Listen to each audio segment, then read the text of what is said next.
বাইরে কি রোদ গো। কি তুমি আবার কোথায় গিয়েছিলে? তুমি শপিং করতে গিয়েছিলে আবার?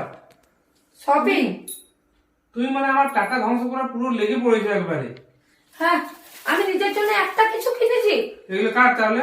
দাঁড়াও, তোমাকে সব দেখাচ্ছি নিজের জন্য কিনেছি নাকি। দেখো, এই দেখো, এইটা এইটা তোমাদের বাড়িতে যে বাসন মাজে তার জন্য। এই দেখো, এটা যে তোমাদের বাড়িতে রান্না করে তার জন্য। আর এইটা যে তোমাদের বাড়িতে ঘর মুছে তার জন্য। বলে নিজের জন্য কিনেছি। কিন্তু আমাদের বাড়িতে তো কোনো কাজের লোক নেই। বাড়িতে কাজের লোক নেই না? আর আমি কি, আমি বাসনটা কে ধোয়? সেটা আমিই ধোই। খাবারটা কে কাছে? সেটা আমিই কাছি। তোমাদের বাড়ির পার্মানেন্ট কাজের মেয়ে, আমার বলে কাজের মেয়ে নেই।